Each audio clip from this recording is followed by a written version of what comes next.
Signore e signori, benvenuti alla Casa Italiana Zerilli-Marimò della New York University. It is a great pleasure to have you all here tonight, and it's a particular pleasure to host the first ever event that sees together the American Academy in Rome and Casa Italiana Zerilli-Marimò.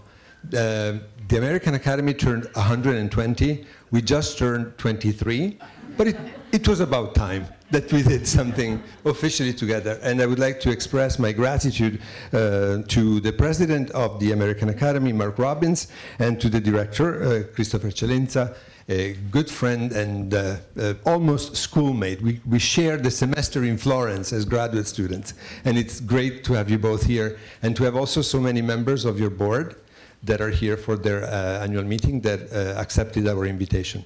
And it's even more beautiful that to bring these two institutions together is a living icon that really embodies the cultural and artistic relationship between Italy and the US, Milton Gendel. Mr. Gendel, that was supposed to be with us tonight, unfortunately couldn't make it. He sent me the sweetest message apologizing for his absence.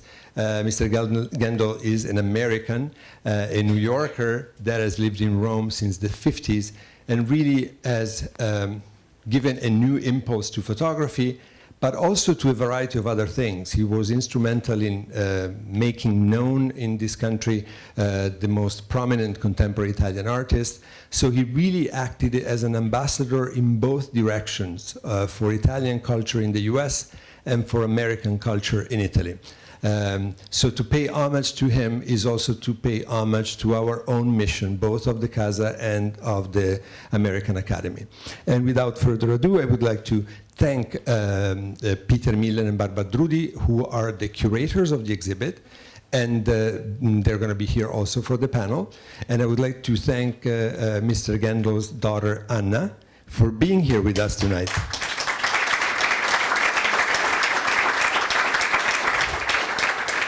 Some of you have told me that they have messages for Mr. Gendel. There is nobody better than Anna to deliver them to her father once she talks to me or she sees him in Rome. And without further ado, I would like to ask to the president of the American Academy in Rome, Mark Robbins, to come to the stage. Thank you. Grazie. Thank you very much. So benissimo che non dovrei neanche provare a parlare in italiano qui.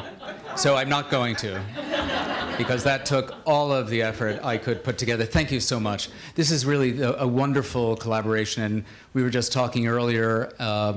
We had a visit with Villa La Pietra in Florence just last month, and there seem to be so many ways that we can collaborate, both in New York and with other expat institutions in Italy, because it's such a rich ground in which to do research, both in scholarship and the arts, which is really our mission at the American Academy. This is our first, and I hope not our last, collaboration with Casa Italiana Zerilli-Marimò. And thank you, Stefano, again, for this wonderful welcome. Thank you to Ara Merjian for helping to organize this and bring this as a, I know what it takes to actually assemble a show and bring it here. And thank you for organizing this roundtable tonight. We know in this century, the way we know the world is really through pictures, through the image. It has an incredible power. And this was something certainly that Milton Gendel knew. And what he recorded in those years in life in Rome really is provocatively displayed in the gallery. And this is really Peter's brilliance in bringing this work together for the exhibition. As many of you know, the exhibition is made up of 28 photographs selected from a larger retrospective that took place in Rome in 2011. This was curated by Peter Benson Miller, who is our high school arts director at the American Academy in Rome.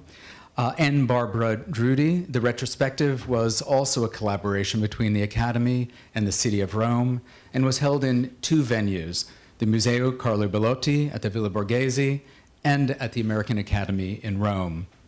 The section featured at the Academy included Milton's extraordinary range of portraits, some of which you'll see here, and these range from Leo Castelli to Queen Elizabeth, which I find quite a range. I can only imagine the conversations that negotiated these various portraits.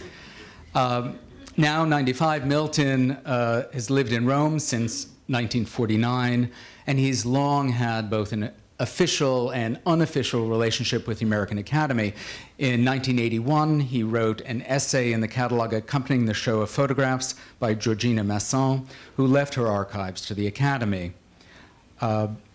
We have received support for this exhibition in many, many quarters. I want to recognize Madeleine Weinrib, who's an old friend of Milton Gendel's, who has helped us to bring this show here.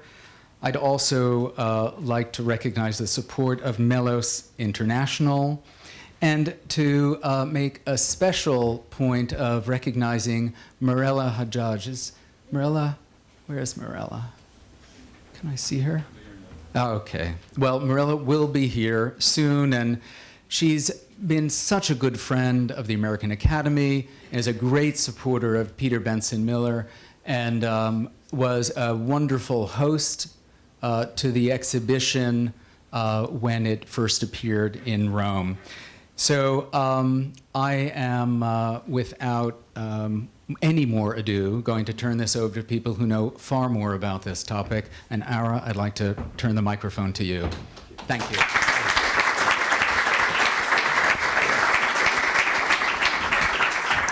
So I'll just add to the chorus of thanks and welcomes here to what is a double kind of homecoming for Milton, not only having been born in New York City, but also residing for a time not far away on Washington Square. He is an individual in whom so much of the 20th century seems concentrated, particularly its second half.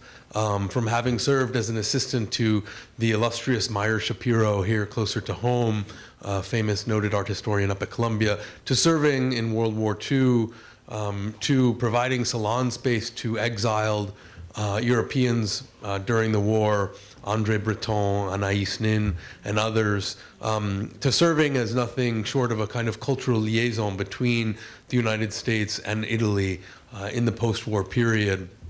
It's really no surprise when we take in the range and variety of his photographic approaches, from 1950s shots of Sicilian villages that envy little of neorealist photography, to works that similarly envy nothing of someone like on the order of an Arnold Newman.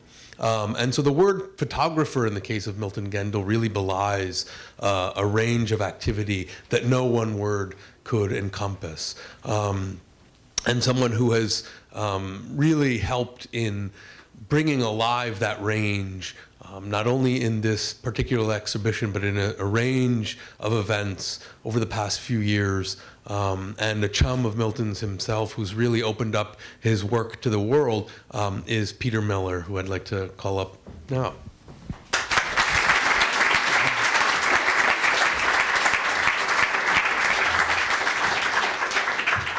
Thank you very much, and at the risk of repeating the thanks that have already been said, I really want to extend my thanks to the Casa Italiana, to the Baronessa, and to Stefano Albertini, and also Ara Merjian for inviting us to bring what is a selection, but an important selection from the exhibition that we had in Rome. It's really was our hope back in 2010 and 2011 when we organized this full retrospective to this complex and interesting career of Milton Gendel. We wanted to bring it to the United States, and for a variety of reasons it wasn't possible then. So this is really a kind of a great conclusion to a multifaceted project, and I'm really very grateful for this opportunity.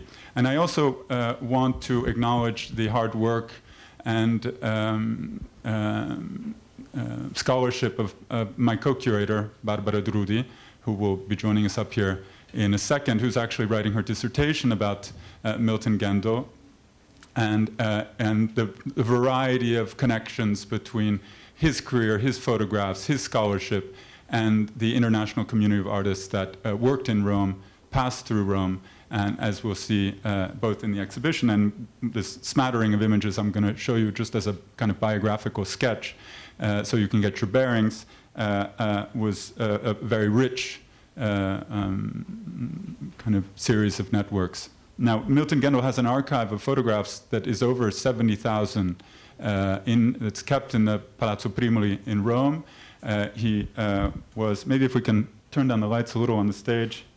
This is, by the way, the cover of the catalog that we published in Rome by Hatchett-Counts, and there are examples upstairs for you to peruse through. And there are essays by myself, by Barbara Drudi, by Alberta Campitelli, who works for the city of Rome, and others. So it's a real, what you see upstairs is a selection of 28 photographs that comes from a much larger exhibition that delved into all the different aspects of his career, not only as a photographer, but as an art critic.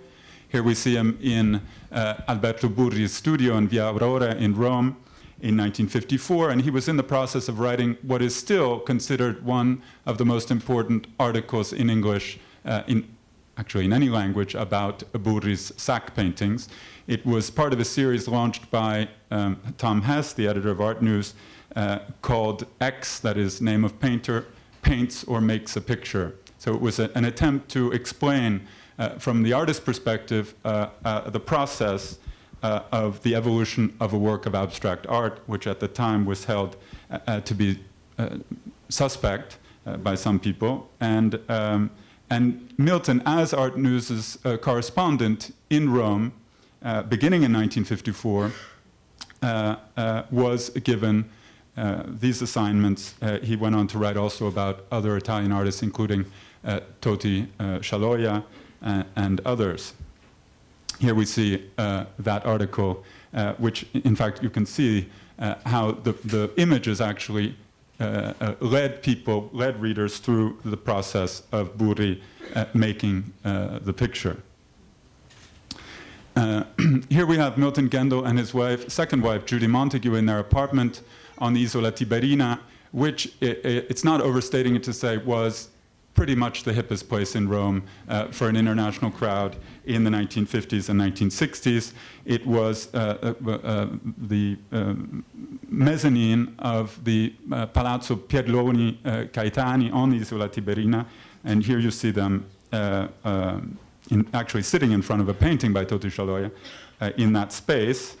And downstairs, there was a very important gallery, which was active from about 1957 to 1962, called the Rome-New York Art Foundation, founded by a fascinating woman called Frances McCann, originally from New York, who came to Italy and did a series of 9 exhibitions in this span of time, introducing an Italian audience to the latest trends in sort of international abstraction, American, British, French. It involved people like Michel Tapier, like Hubert Reed, and James Johnson Sweeney, among others. So this was really the place to be in Rome in those years. And it was so much so that Michelangelo Antonioni decided that it was the most fitting setting for his film L'Avventura, still a landmark in dissecting the modern Moors, sexual and otherwise, starring Lea Massari, Monica Vitti, and Fabio Ferzetti, who you see here, who are actually, this is the opening scene of the film, and Massari is there actually in a bed that still belongs to Milton Gendel. And you see Monica Vitti downstairs in the entryway. And just to give you, and in fact, Monica Vitti, as she's waiting for Lea Massari to come down, and then of course they go off to Sicily, she wanders through the galleries of the Rome-New York Art Foundation, and here you can hear sort of American accents in the background. So this is very significant. It was a kind of locus for new ideas, not only about contemporary art, but cinema, and it was this important intersection of Italian and sort of avant-garde culture. Not to belabor the point, but here is a spread from Vogue from 1968 about a party given by Milton Gendel and his wife. And you can see in the upper left, Audrey Hepburn, Valentino. I'm sorry that Mirella's not here, because there she is in the second picture from the bottom on the right with her husband, Roberto Aggiage. There's also Alexander Calder there on the bottom left, Rauschenberg in the picture immediately above him. So this is a place where all kinds of different people hung out together and not only had a good time, but also exchanged ideas. Now, lest you think that Milton was some kind of society photographer, he did know and continues to know a lot of fascinating people that span the gamut, as Mark Robbins mentioned, from the Queen of England to de Kooning, who you see here, and Alighiero Boetti, an important Italian artist. Here is the famous picture, which is in the show upstairs, of Queen Elizabeth in a foulard, very informally feeding her corgis hamburgers. And of course, since we're at NYU, there's Harold Acton on the right at Villa l'Alpietra with Princess Margaret, who's holding up a hat stand in front of her face. And this is sort of typical of Milton's sense of humor, in which these very grand people feel completely at home in his presence, such that they're willing to be snapped doing very informal kinds of activities. Here we have Fulco di Verdura on the left, and you can't really recognize it here, but Abeid Paley on the right. So just to remind you that this was really Italy during the Dolce Vita, when at sort of the peak of the jet set. So he did frolic in very grand places, but his portraits are always, it captures something essential about the characters of his sitters. And I think that's very evident in the show upstairs that you'll see. Mark mentioned the trip to Sicily in 1950, and we have two beautiful examples upstairs. And Milton would have seen the Italian films of the neorealist movement, like La Terra Trema, before he went and did these very profoundly beautiful pictures of humble Sicilian peasants, while, by the way, his traveling companion, Marjorie Collins, who is better known for her photography in the south of Italy, was photographing dams and bridges and highways for the Marshall Plan. And here we have an example in the show. And this is something I just want to throw out there, but we'll hear more because we have two very distinguished scholars who know a lot more about this than I do. But Milton got a start in New York, as was hinted at before, in the circle of André Breton and Robert Motherwell and Meyer Shapiro, and he lived on Washington Square. After the war, he had an apartment in McDougal Alley. His apartment looked into Noguchi's garden, and he had a studio in the top of the Sommer Piano building. Some of you might know it because it's just been regilded, the cupola. It was a long way to climb to get there, and there's a photograph of him, his friend, standing in the doorway in the catalog. Here's a work by Motherwell that's still in Milton's collection, and a series of sort of witty caricatures that he did of his friends, the one on the right, and this is Motherwell with his first wife, who was a Mexican actress. And just one theme that I want to explain that we emphasize in the show, and that is that in the past Milton has been presented more as a society photographer because of these great grand people in the pictures. But I think what we found, the more we work with the archive, is there is this kind of echo of his experience in New York with the Surrealist cohort, And while this, on first glance, is a very funny picture of Lady Diana Cooper, one of the grandest people in Europe after the war. Her husband was the English ambassador to France, among other places. Here she is in this sort of, jungle-patterned dress, and her chihuahua, which is cowering in her lap, is about to be skewered by this exotic bird. They happen to be at the house of a former Governor General of Nigeria, and he brought these two birds back as exotic pets. So on the one hand, it looks sort of like a run-of-the-mill, eccentric goings-on in an English country house, but I think it's sort of interesting to think that he might have been thinking about the kind of exquisite, exotic worlds captured in Cornell's boxes. I don't certainly want to push this too far. And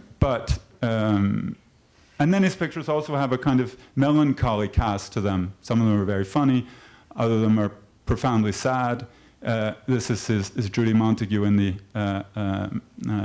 Vincent van Gogh's asylum in Arles, and she's, if you can make it out, she's playing out the old story of Vincent van Gogh, who purportedly cut off his ear in a jealous rage. So she's joking, but it's also rather sad, and when we think that she died prematurely, it's even sadder when we look at it now. Of course, one of the major figures of Milton's sort of artistic coming of age was Stanley William Hayter, who remained a great friend. And here you see a portrait by Milton from 1964 and him in his printing studio. And this, as Martica can tell us, was one of the crucial sort of testing grounds for Milton's whole generation, including those artists who went on to become much more famous than he is. And I just want to, one of the projects that they worked on together, Milton and Hayter, was designing these sort of abstract patterns that could be used for camouflage for important power stations, oil reservoirs during World War II. There was actually an exhibition at the Museum of Modern Art about this very subject, for which Hayter was a consultant. And here you see a mock-up of one of the designs here on the left.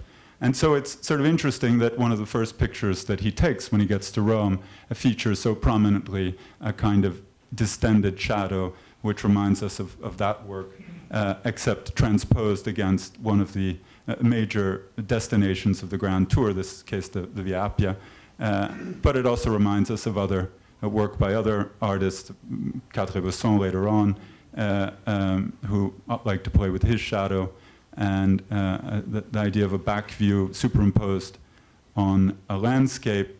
But of course, it reminds us of Di Chirico. So it's a picture, and we chose it for the cover for this very reason. It's in the show upstairs, for how it reminds us of this interpenetration of a kind of more immediate surrealist experience in New York, and then the kind of things he was encountering in Italy. And I'll just leave you with this picture, one of the more poetic, which too reinterprets the sort of classical past of Rome with a kind of witty, tongue-in-cheek, sort of ghostly presence, has a kind of totemic air that I think probably came out of his experience with the Surrealists. So I'm sorry if I took up too much time, but maybe we can invite the other panelists to come up and hear what they have to say.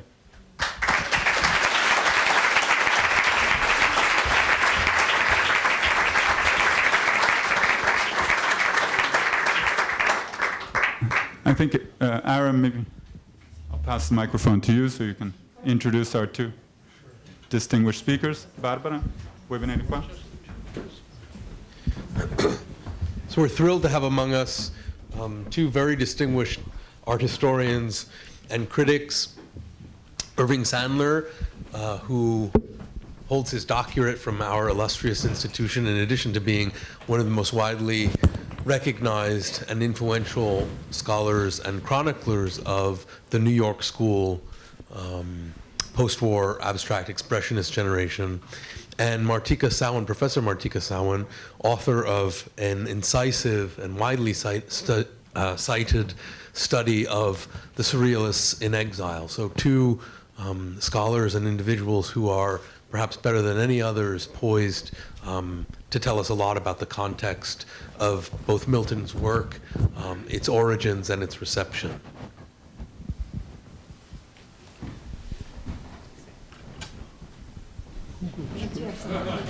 Oh, I have one.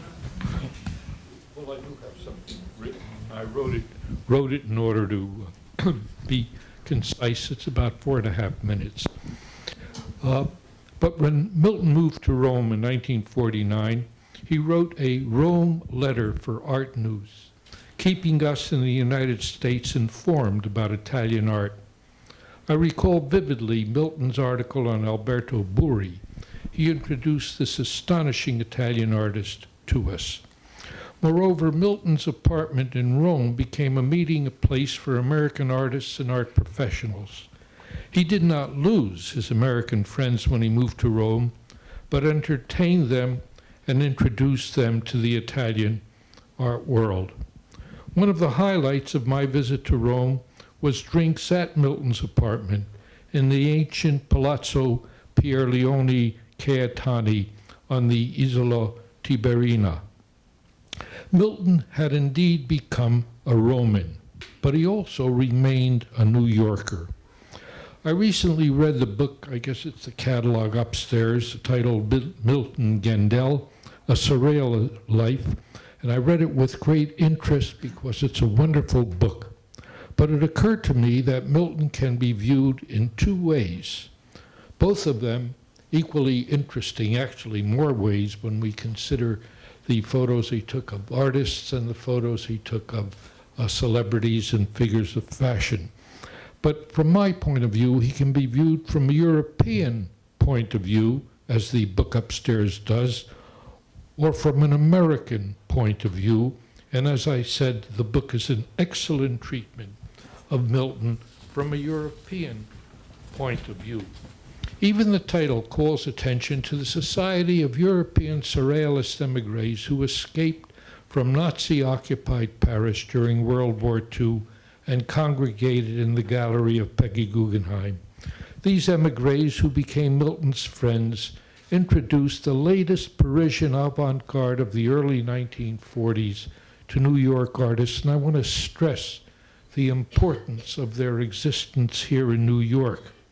But it was these New Yorkers who were influenced by the Surrealists who created abstract expressionism, a radical new art in the late 1940s in what I termed in my book the triumph of American painting.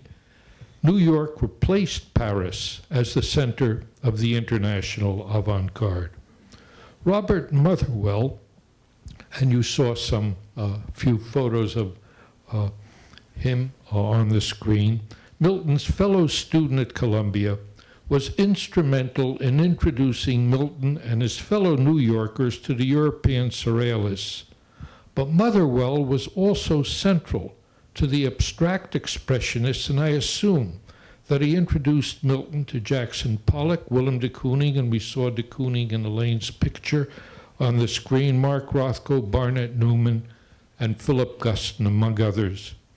Equally important was the role that Meyer Shapiro, a champion of abstract expressionism, must have played in Gendel's life, because Milton was his assistant, and I think even more so his close friend, Thomas Hess, who began to work for Art News in 1945 and became its executive editor in 1949.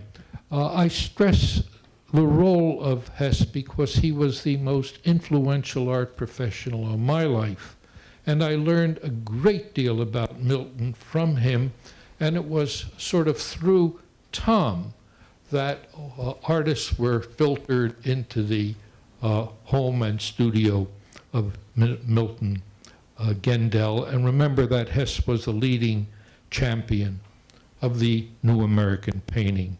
It is significant that Milton was a reviewer for Art News from 1947 to the end of 1949, and it was in these 2-3 years that these were the critical years of abstract expressionism, in which the great breakthrough of Jackson Pollock, Clifford Still, Willem de Kooning took place. And as a reviewer for Art News, at least, in that capacity, he would have met all of these artists. Steeped in the art and the milieu of both Rome and New York, it was natural for Milton to take photographs of his artists, friends, and acquaintances, and we are indeed very fortunate to be able to see these superb works this evening. Thank you.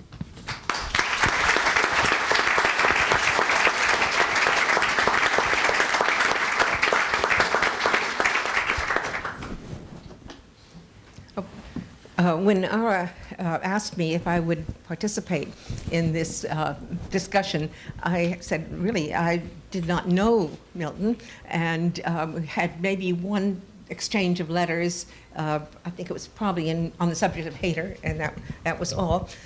So it would be coming under false pretenses. But then I realized that right now I'm working on 2 catalog introductions for exhibitions of artists who were in Rome, arrived in Rome in 1949, which was the year that Milton also arrived in Rome in December, and a book on the painter Motta, who also turned up in Rome in 1949 and stayed there for the next 5 years. So I thought really it would be very helpful to me to focus on Rome at that particular time. I myself first went there in the spring of 1949, and what we're seeing in the photographs and hearing about Milton is the Rome of La Dolce Vita. But in the spring of 1949, it was not. Things were pretty austere. There was a lot of poverty, a lot of ruins, and it was a very different kind of time than what we see in the photographs. And I think it had an enormous effect on the artists who went there to the Academy in those years. On their art, I think it was crucial for Philip Guston and what subsequently happened in his art. So I really thought that it would be good for me to look and see what was going on at that time in Rome, and also to bring out how it was also important here in the United States. We were getting very interesting films from Rome, from Italy, the Open City with Anna Magnani, and a lot of other immediate post-war films. I think those are of that period. The Italian films were the strongest and most important. We were reading Moravia and Ignazio Saloni, A Seed Beneath the Snow, so we were very aware. And of course, our American troops had, made their way up the Italian peninsula. My best friend's brother died at Anzio Beach. So there were a lot of memories which were not part of, a Dolce Vita at all.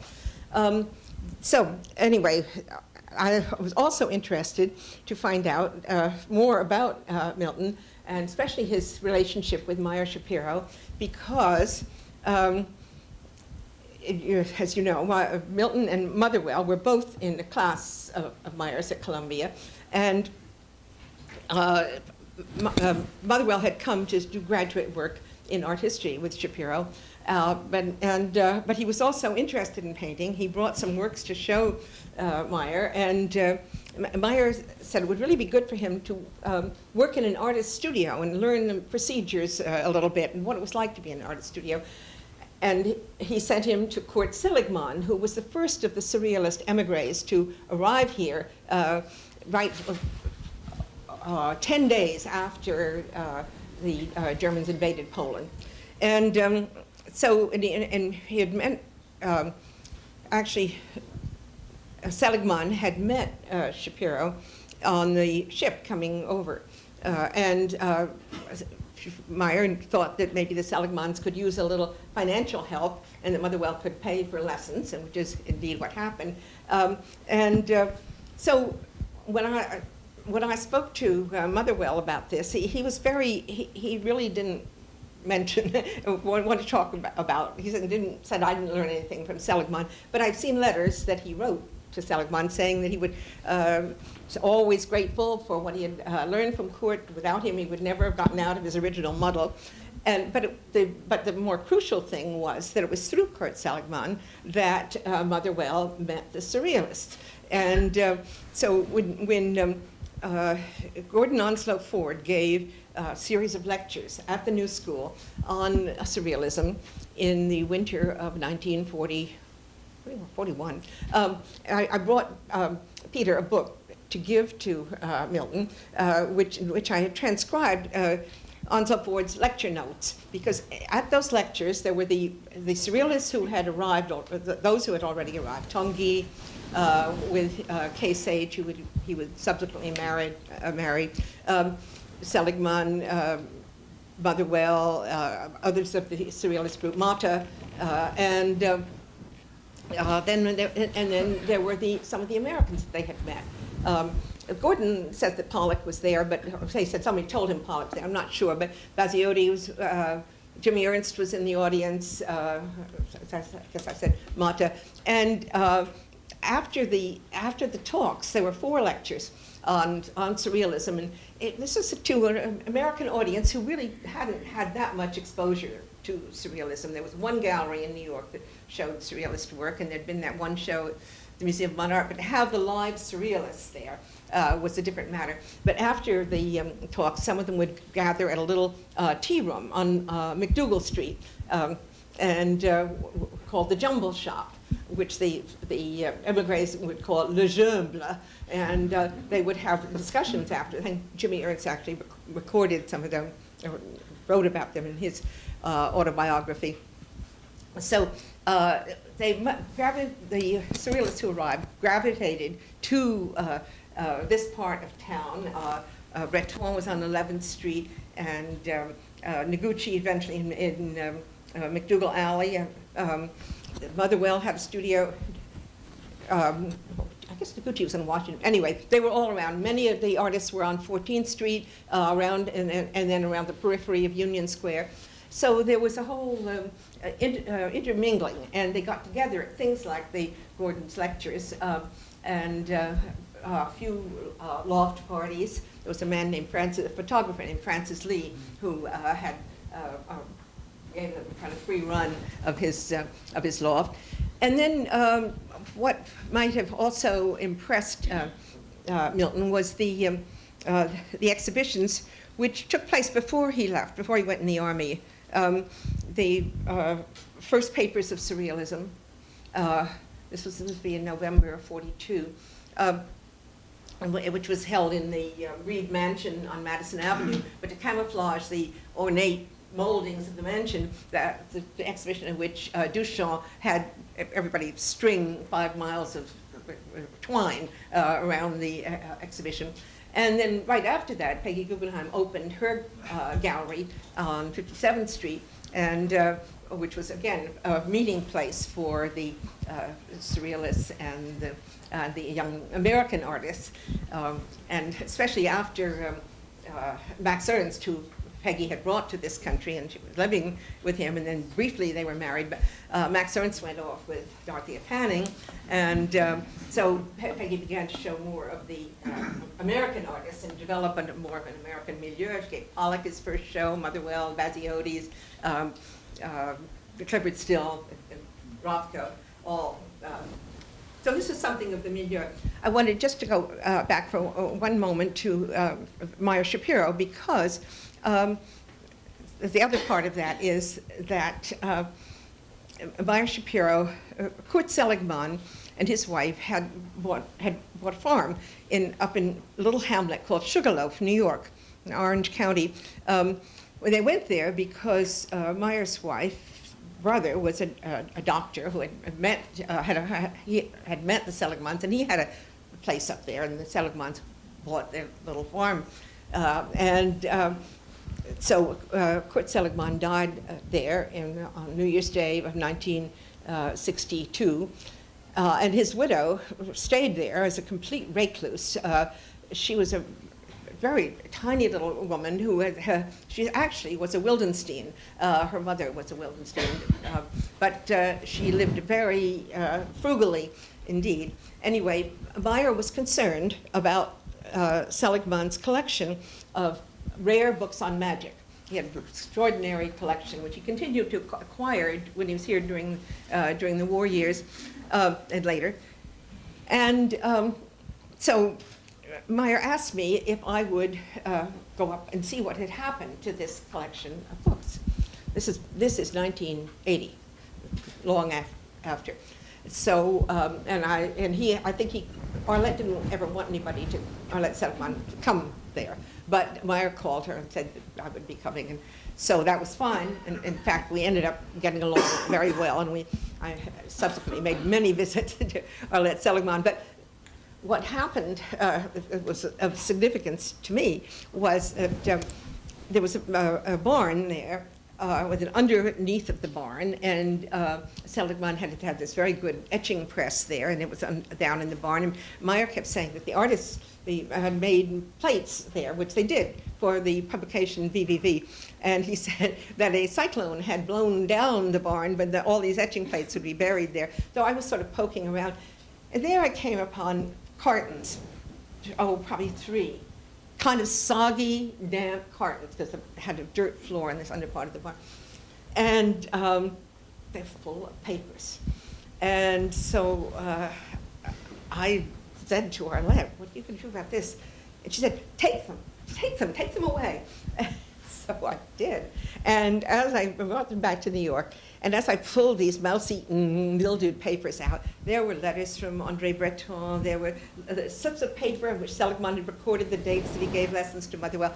So Seligman having been the first to get here, the other artists that were trying to get out of Europe asked him to help get affidavits, arrange lectures, do anything he could to help get them out of France and get visas for them. And it was not easy to get visas.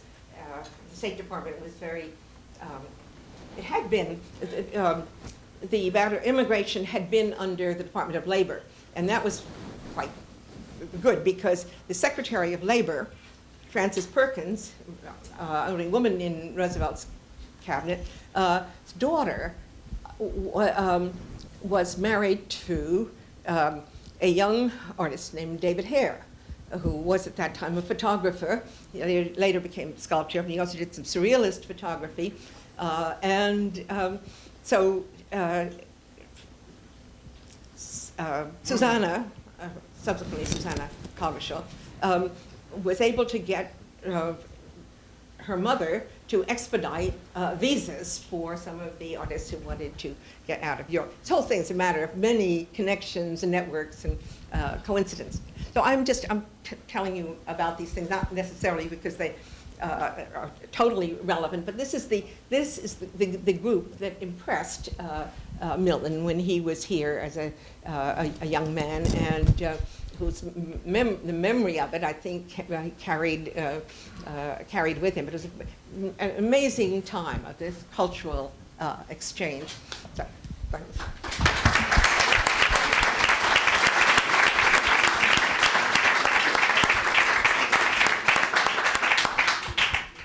Thank you for that. In fact, what's fascinating, the other aspect about Milton's career and his archive is its richness for telling from another point of view the story of all those networks and what happened in New York. In fact, he maintains not only an archive of negatives, but also an archive of correspondence with all these people who he maintained contacts even after he moved to Italy. So there are files and files and files of letters between Milton and David Hare, for instance, Meyer Shapiro, and many of the names that have been mentioned. But we've been talking about Milton's experience in New York, and I think it might be interesting also to complement the photographs that we see upstairs, which of course were mostly taken in Europe, but some also in the United States.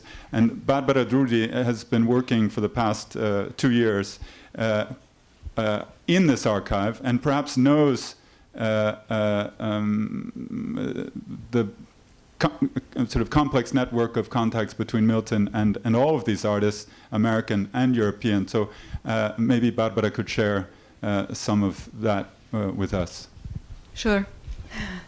Hello. Thank you to Casa Italiana and to American Academy and to Peter Miller, and I'm honored to sit here near such scholars. So just few words. You will forgive me if I speak Italian, because I'm from Rome and I'm studying Milton Gendel in Rome, so I think maybe it's better to just, okay. I don't know. I had a bad glance from Peter Miller, so I try to speak English. You will forgive me anyway. Barbara, I'll translate for you if you want. No, it's okay. I just, you will be patient with me if I... So,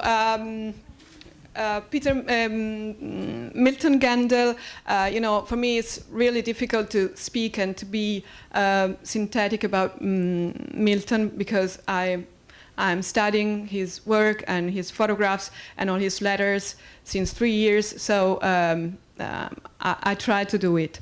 So Milton has been a very important figure in Rome for Italian artists.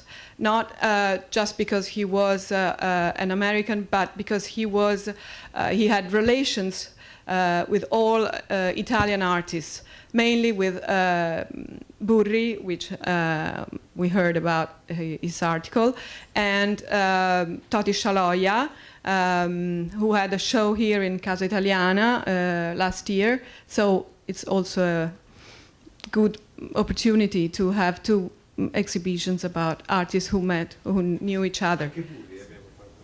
Also Burri. So, and he was really important because the situation in Rome in the 50s when when Milton arrived in Rome, was complicated, and we had a communist party who has a great power in Rome. So for the artists, it was very difficult to be free, to be free from figurative painting. So the fact that Milton was in contact with all this burning abstract expressionism and all abstract painting in New York was a very important fact for Italian artists. Milton wrote an article in 1951 on Spazio, which was a review held by Luigi Moretti, who was an architect, very important architect in Rome, who sustained abstract painting. And this article was about the new American painting, new abstract painting in America.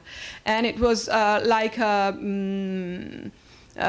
something really new and important for Italian artists, because they could begin to feel free to start with abstract painting. We choose to show a portrait of Piero d'Orazio upstairs. You can see him, and he was a very good friend of Milton, and he was one of the first abstract artists in Rome. So there is a really, Milton had really an important role for Italian artists. So I think that Milton was attracted by Rome because Rome was quite a mixture, as you said, in 1949, early 50s, of poverty, misery, and instead the majestic ruins of ancient Rome. So he was attracted by this strange mixture of the two, of high and low, of ancient and new. And just I want to say just one thing, because I know I have little time, and that is that the way Milton could see Italy and show it to us, I mean, through his photographs. Because the difference between neorealist photographs of Milton and the neorealist photographs of Italian photographers is that the photographs by Milton are more poetic. He didn't see and didn't show and don't show to us the poverty, the sad part, the part that, how do you say, denuncia? How do you say that? Denounce the critical denounce and social denounce that the Italian neorealism has inside it. Instead, Milton could catch the poetry of, as you see upstairs, you can see the Palermo Vucciria and also the contadini sulla strada di Enna, and you see something that is like an old word that is still alive after years and years. I mean, he could find this poetic part of the Italian South Italy of the 50s that now has completely disappeared. And also there is one last thing that I want to say, is that these photographs by Milton are like documents and a memory of our world, of Italian world that now doesn't exist anymore. So this is one thing we have to remember. Sorry for my time.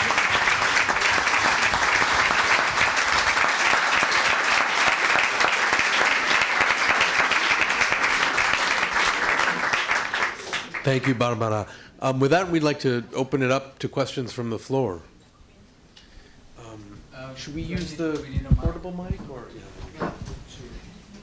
It's wonderful to hear, this kind of the description of the milieu. So thank you, all of you. You've given an interesting kind of snapshot. And a couple of things stand out in looking at the work, both the relationship to, or reciprocity between Italian neorealist film and the kind of framing of what Italy looks like at this moment.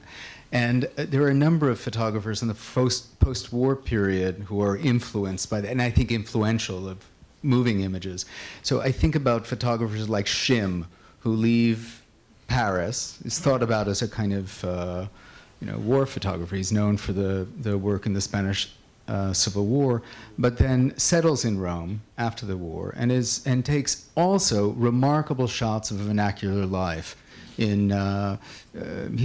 does this whole series on ceremonies, but he's also doing Sophia Loren and Berenson, and so he captures a certain quite raffiné line. So what is, and people have touched on the relationship to artists of the period, what is the relationship between Milton's work and his presence in Rome and the photographic community, the way he's inscribed within that? One thing we didn't mention, and that is, Milton has a very complicated relationship to this milieu because he wasn't a professional photographer. He sort of started taking photographs by chance. He inherited a Leica from a kind of strange fellow in Shanghai, because when he was drafted and went to war, he first took an intensive Chinese course at Yale and then was sent to Fort Belvoir, where he had his sort of boot camp and his training, and then he was sent on a boat to China, and while he was in the boat in the middle of the Indian Ocean, they dropped the bomb on Hiroshima. So he actually arrived in China after the war was technically over, but he saw all the turmoil in Shanghai, and one of the people he met was this fellow called Gianni Alesi, who was a kind of racketeer, sort of strange fellow that operates in these kinds of strange places devastated by war, and he was arrested by the Chinese for collaboration with the Japanese during the occupation, and Milton inherited his Leica and didn't have to give it back because the guy went to jail. And started taking pictures with it. Actually taught himself how to use a Leica, which for those of you who take pictures know that it's not an easy thing. And there are great letters where he describes sort of trying to figure out the parts of the camera underneath a pillowcase so that the film doesn't get exposed, etc. So it started out as a hobby more than anything. He didn't consider himself a photographer. And when he moved to Rome and started taking pictures in a more serious but non-professional way, that should be underlined, he never published his photographs, except occasionally. There's one upstairs of a very beautiful portrait of Giuseppe Panza di Biumo, a very important collector Italian collector of American art, mostly minimalism, in his collection in Varese. That was one of the few photographs, together also with the portrait of John Paul Getty, that was actually published together with one of his articles. So he didn't take pictures to take pictures, he took pictures as part of his job as a journalist. So that's important to remember. And it was a very private hobby. He made albums, he still does, but these are not pictures that were taken to be sold the way we think of photography today. That archive, which he patiently assembled over time, he didn't have his first show until 1977. Having started taking pictures in the 40s, and that was a fluke. Sort of a friend, he didn't put himself forward, a friend sort of said, well, I'm giving a show, why don't you give me some prints? And it happened to be in the Marlborough Gallery on the Via Gregoriana in Rome. The American Academy actually gave an important show in 1981.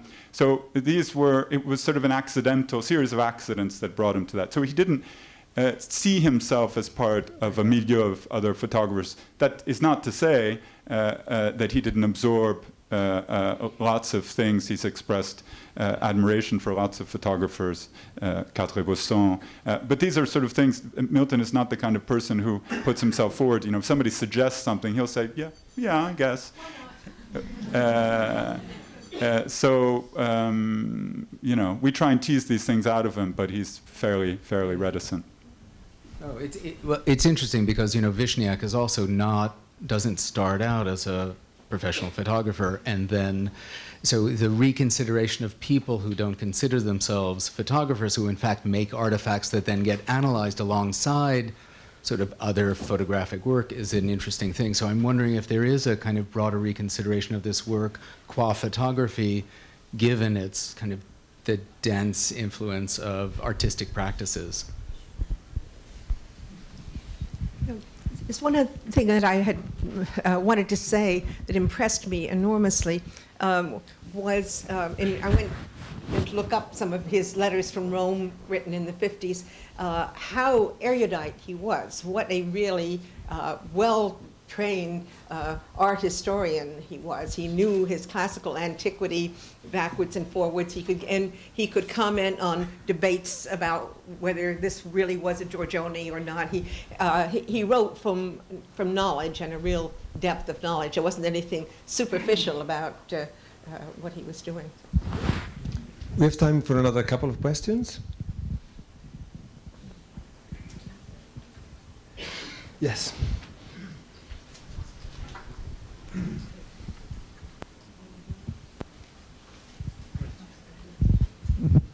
So mine is not a question, but rather a bit of a testimony, just because when I went to Rome in '85, Milton was a neighbor. And even in the 80s, not just the 50s and the like, was an active member of the Rome art scene. I was at the Academy, but also stayed around. And until this day, Milton is present, both as an historic figure, but more importantly as an active figure in terms of his interaction with contemporary art. So I think that's an emphasis to be made as well. Oh, absolutely. I certainly didn't mean to embalm him in any way in the past. Milton is still a central figure. He calls himself an outpost on the Tiber.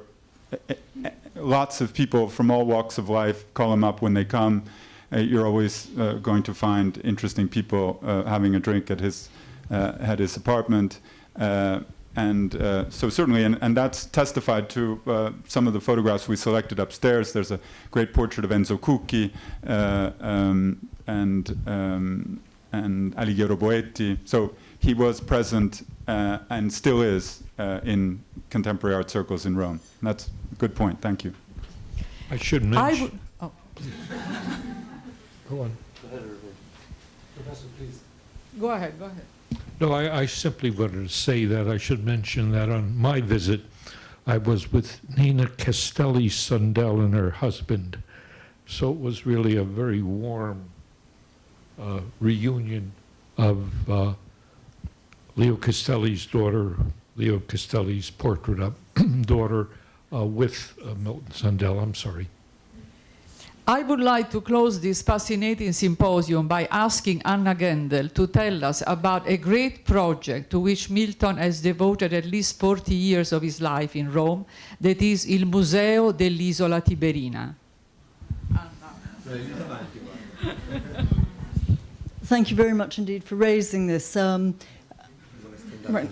Okay, certainly. Great. Thank you very much. It's obviously a huge honor to be here, and I know how much my father would love to be here. And indeed, you're so right to raise the issue of a museum of the history of the Tiber Island, which really encapsulates something which both Peter and Barbara have alluded to, which is a sort of love that my father has for Rome, ancient and modern. And what he was attempting to do in establishing this museum was to make a permanent record of the history of the Tiber Island, everything from its foundation in Roman times as a temple and a place of healing, all the way through to the Rome-New York Art Foundation. And it would have been lovely had it happened. I mean, maybe one day the city of Rome will do so. But thank you so much for raising that. Thank you so much for being here.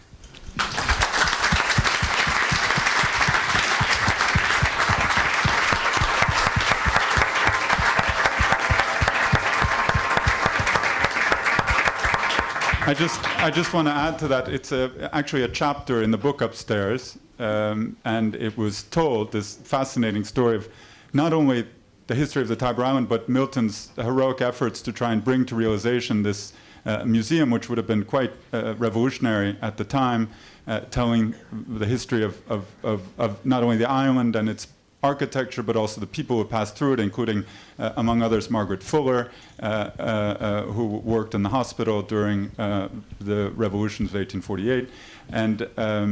And the story in the catalog is told by Alberta Campitelli, who is still the director of the Museo Carlo Bigliotti, where the show happened in 2011. And she was instrumental working for the Comune of Rome in trying to help, from an administrative point of view, realize this museum. Unfortunately, as Milton often says, it hit the muro di gomma, which is an Italian phrase which means nobody actually said no, but there were forces that were impeding it going forward. So at least it exists in the form of this essay in the catalog, and cites all the very important people that Milton enlisted to help put it together. And I would like to thank the member of our panel for this brilliant roundtable and presentations that is going to allow us to enjoy even more the exhibit upstairs. And I would ask my New Yorker friends to go home, post on your Facebook page, tweet about this exhibit. We want a lot of people to come see the photographs of Milton Gendel, please. And you know that that's the best way to publicize it. People that you trust that tell you to go see something. We have prepared a reception for you upstairs, and in 15 minutes we are going to have a classical guitar concert of music by Paganini in this room. So you're welcome to come back or to enjoy upstairs.